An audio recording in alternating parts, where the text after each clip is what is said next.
Hi guys, welcome back to Logity. How are you all doing? I hope all of you are doing great, all of you are fine and safe. आज हम discuss करेंगे that how to prepare for ALET LLM entrance exam. ALET के लिए जो ALET जो आपका है वो NLU Delhi national law university Delhi का लॉ एंट्रेंस एग्जाम है. इसकी हम प्रिपरेशन कैसे कर सकते हैं. LLM की वीडियो है, ये बहुत ज़्यादा हाईली रिक्वेस्टेड वीडियो थी, तो आज हम इसमें डिस्कस करेंगे. सिलेबस डिस्कस करेंगे. सबसे पहले हम एनालिसिस करेंगे क्योंकि कुछ पैटर्न चेंज हुआ है, तो सिलेबस की बात करेंगे, पैटर्न ऑफ द एग्जाम की बात करेंगे बहुत अच्छे से.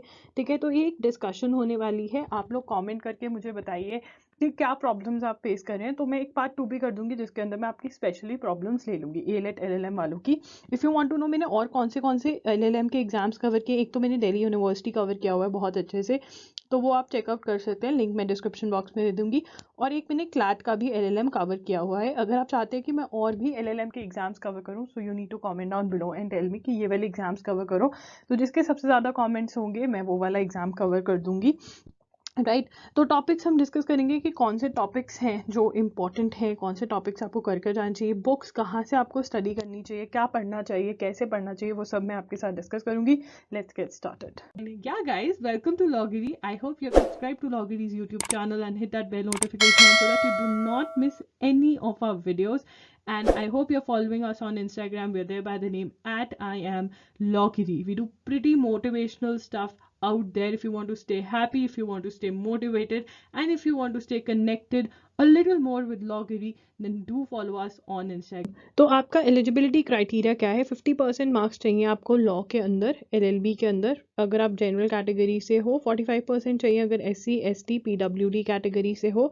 और अगर आपका रिजल्ट अभी तक नहीं आया है बट इसी साल में आपका रिजल्ट आ जाएगा, मतलब 2022 के अंदर ही रिजल्ट आ जाएगा, तो आप मतलब अपियरिंग या अवेटिंग रिजल्ट हो तब भी आप एग्जाम के लिए अपियर हो सकते हो. राइट, नंबर ऑफ सीट्स देख लेते हैं. टोटल 81 है. बाकी आप वीडियो पॉज करके अपने लिए चेक कर सकते हैं कैटेगरी वाइज. ठीक है ना. की जो ट्यूशन फीस है वो है 1 लाख रुपीज़ पर एनम, मतलब ईयर के 1 लाख देने पड़ेंगे. बाकी सारी फीस जो वन टाइम है या जो डिपॉजिट्स हैं वो मैंने मेंशन किए हुए. You can pause the video and check it out for yourself. Okay, सबसे पहले देखेंगे about the exam. Right, about the exam देखते हुए I want to request you कि सभी के सभी बच्चे नोट ज़रूर बनाइएगा. ठीक है ना, साथ साथ नोट्स बनाएंगे हम भी. तो the modified syllabus of AILET 2022 ये है. The AILET 2022 for LLM programme will have 2 sections. ठीक है, 2 सेक्शंस होंगे. They are going to be 2 sections. तो लिख लेते हैं हम. Section A will have 100 multiple choice questions. तो सेक्शन ए के अंदर हमारे 100 मल्टीपल चॉइस क्वेश्चंस होंगे. ठीक है ना, 100 MCQs. ओके, सभी मेरे साथ नोट कर रहे हैं. And a candidate has to answer 2 descriptive questions from section B. ठीक है ना, सेक्शन बी के अंदर सब्जेक्टिव है तो हमें डिस्क्रिप्टिव 2 क्वेश्चंस, सब्जेक्टिव है ये हमारा सेक्शन बी.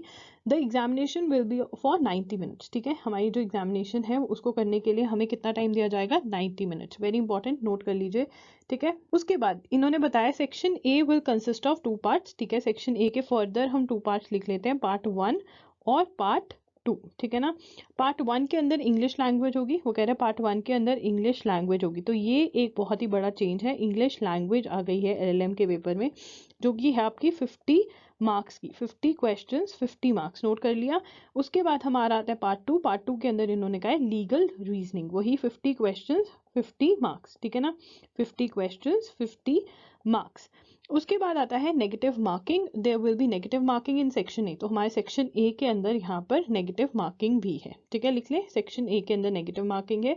सेक्शन बी जो हमारा है, क्योंकि वो सब्जेक्टिव है तो ऑब्वियसली इसमें नेगेटिव मार्किंग नहीं है, -0.25. ठीक है, अगर आप रॉन्ग आंसर देते हो. तो ये हमें पता चलता है. यहाँ से सबने नोट्स बना लिए हैं. इसके बाद हम डिस्कस करेंगे कि कौन सा पार्ट कैसे पढ़ना है. ठीक है ना, चलिए आगे चलते हैं. क्योंकि हमारे पास कोई भी सैम्पल पेपर नहीं है एलेट LLM का, we don't have any sample paper. We have to go by guesswork, we have to assume certain things. क्योंकि उन्होंने कहा है इंग्लिश लैंग्वेज जो आपकी है वो 50 मार्क्स की है, 50 क्वेश्चंस आएंगे. तो हम यहाँ पर एलेट LLB से थोड़ा इंस्पिरेशन लेंगे कि जो एलेट LLB का एग्जाम होता है वैसा सा कुछ आएगा. रीडिंग कॉम्प्रीहेंशन ऑब्वियसली बहुत ज़रूरी है, ये तो मतलब आएंगे ही आएंगे for sure. Subject verb agreement tenses, ये आप ग्रामर पोर्शन अच्छे से कर कर जाइए, इनकी एलेट एलएलबी में भी अच्छी ग्रामर पोर्शन से आता है।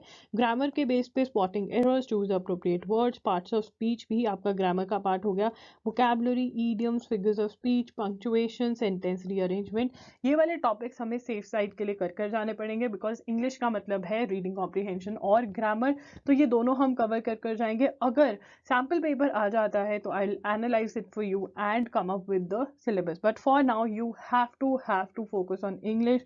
50 मार्क्स बहुत होते हैं। जो इसकी बुक मैं आपको सजेस्ट करूंगी, आप एसपी बख्शी के लिए जा सकते हैं, आप आरएस अग्रवाल के लिए जा सकते हैं, कोई भी एक बुक आप खरीद सकते हैं।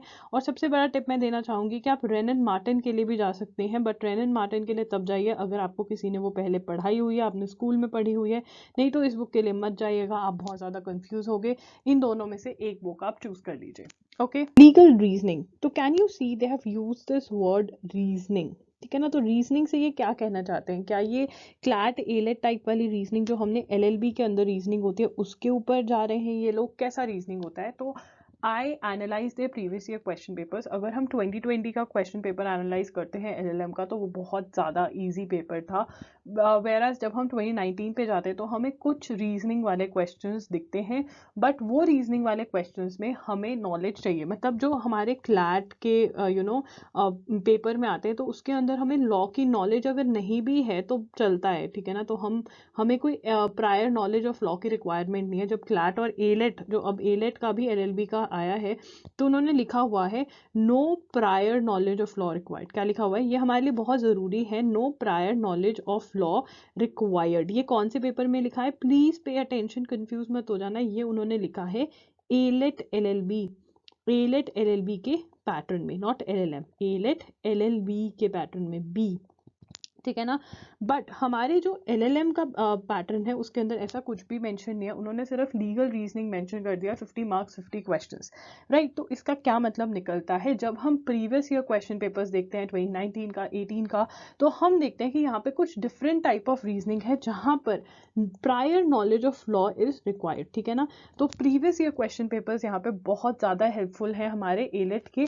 तो वो सारे जो प्रीवियस ईयर क्वेश्चन पेपर्स हैं जो मेरे पास थे, वो मैंने आपको अपनी वेबसाइट पे प्रोवाइड किए हुए हैं, www.logiri.com, लिंक आपको डिस्क्रिप्शन बॉक्स में मिल जाएगा, डोंट वरी अबाउट दैट। तो हमें previous knowledge of law required है, मतलब हमें लॉ पढ़ना पड़ेगा, ठीक है ना। तो जो अगर हम previous year question papers analyse करते हैं तो इंडियन कॉन्स्टिट्यूशन बहुत इंपॉर्टेंट है। इंडियन कॉन्स्टिट्यूशन का मेरा खुद का कोर्स भी है, आपको वो बहुत हेल्प करेगा। अगर आप इंडियन कॉन्स्टिट्यूशन में वीक हो, आपकी प्रिपरेशन को स्पीड अप करेगा, तो उसका लिंक डिस्क्रिप्शन बॉक्स में मिल जाएगा आपको। इंडियन पीनल कोड, आईपीसी जिसे हम कहते हैं, CRPC, criminal procedure code, Indian contract act, jurisprudent torts, international law, ये बहुत ज़्यादा यहाँ से क्वेश्चंस आते हैं, ये सारे ही इक्वली इम्पॉर्टेंट है और इनको हमने अच्छे से पढ़ना है। हर सेक्शन को, जो इम्पोर्टेंट सेक्शन है उसकी हमें अच्छी खासी अंडरस्टैंडिंग होनी चाहिए, अंडरस्टैंडिंग प्लस हमें याद भी करना पड़ेगा। और कैसे याद करना है, मेमोरी बेस्ड क्या है, लर्न क्या करना है, उसके लिए प्रीवियस ईयर क्वेश्चन पेपर्स अगर आप साथ साथ देख लोगे तो आपको बहुत ज़्यादा हेल्प करेगा, राइट। अब ये कैसे पढ़ना है, देखो हमारे पास इतना टाइम नहीं है कि हम सारे के सारे यहाँ पे 1 2 3 4 5 6 7 सब्जेक्ट्स की हम टेक्स्ट बुक्स पढ़ सकें, ठीक है ना। This is something impossible. तो हम प्रैक्टिकलिटी की बात करते हैं। अगर आप यूनिवर्सल्स की बुक है या सिंगल्स की बुक है, या आपके पास आपके अपने नोट्स बनाए हुए हैं जिसके अंदर आपने मोस्टली सब कुछ कवर किया हुआ है, तो you can go for a book. Compendium के लिए जाना पड़ेगा, ठीक है ना, कंपेंडियम के लिए जाना पड़ेगा। आप यूनिवर्सल का कंपेंडियम खरीद सकते हैं, ठीक है ना, और सिंगल्स का कंपेंडियम खरीद सकते हैं जो एलएलएम का आता है। Again I provide the link in the description box, यहाँ पे आपको वो बाय करना पड़ेगा, ठीक है ना। तो अगर आप डीयू की, दिल्ली यूनिवर्सिटी एलएलएम की प्रिपरेशन कर रहे हैं, तो आई अज्यूम आपके पास सिंगल्स या यूनिवर्सल्स का होगा, तो उसी में से आप प्रिपरेशन कर सकते हैं, ठीक है ना। तो इन शॉर्ट हमें ये क्वेश्चंस पढ़ने हैं और एमसीक्यूज भी सॉल्व करने हैं, because again memory based questions की रीजनिंग हम एक्सपेक्ट कर सकते हैं, ठीक है ना।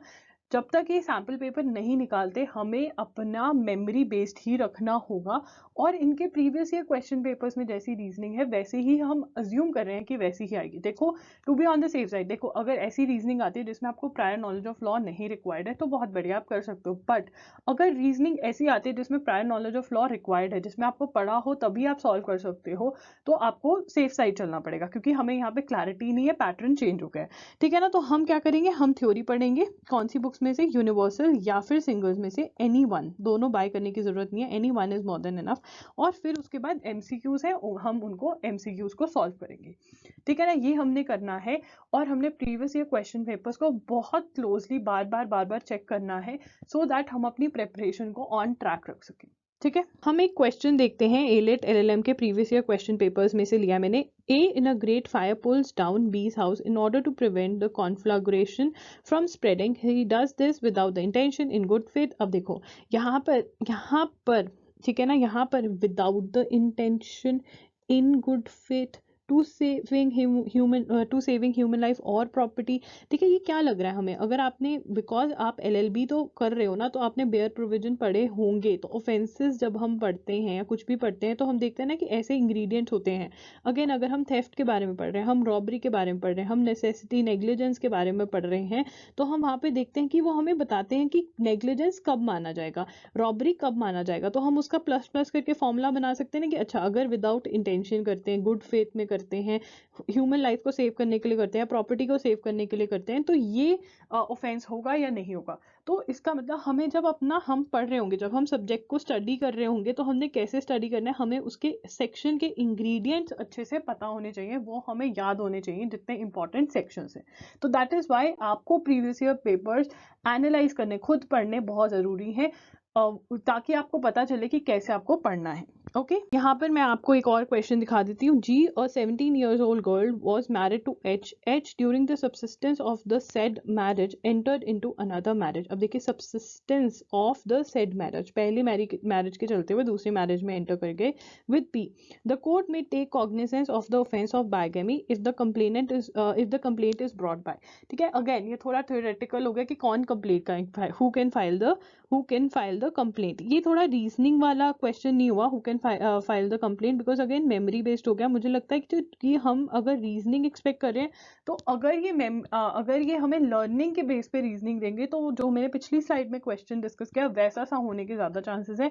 बट फिर भी अभी भी थोड़ा सा थ्योरी ज्यादा लर्न कर लेना, बिकॉज हमें अभी कुछ नहीं पता है। ओके, एक और question. Arman is charge with cheating Benny and the manner in which he cheated Benny is not set out in the charge or is set out incorrectly. Arman defends himself, calls witnesses and gives his own account of the transaction. What will the court infer from this while applying section 215 CRPC? देखिए again memory based, अगर आपको section 215 CRPC का पता है क्या होता है क्या नहीं, तभी आप आंसर कर पाते हो। जबकि जब LLB के अंदर क्या होता है कि हमें अगर LLB के अंदर ये दिया होता तो सेक्शन 215 उन्होंने बता देना था कि ये सेक्शन है, ये सिचुएशन है, चलो अब बताओ कि क्या होगा ऑप्शन, ठीक है ना। अब वैसे से क्वेश्चंस आएंगे, ये हमें क्लियर नहीं है, बट हाँ क्योंकि प्रीवियस ईयर्स के अंदर ऐसी सी रीजनिंग आई है, ये हम रीजनिंग बोल सकते हैं इसको, ठीक है ना, ऐसी सी रीजनिंग आई है, तो हम ऐसी सी रीजनिंग एक्सपेक्ट कर सकते हैं। बिकॉज अगर वो LLB में लिख सकते हैं, LLB के नए पैटर्न में लिख सकते हैं, no prior knowledge of law is required, तो यहाँ पर भी वो लिख सकते थे, बट उन्होंने नहीं लिखा। तो वो हिंट कर रहे हैं कि यहाँ पे प्रायर नॉलेज ऑफ लॉ, यहाँ पर थियोरेटिकल नॉलेज आपको चाहिए होगी, तो वो हम वैसे प्रिपेयर करके जाएंगे, ठीक है।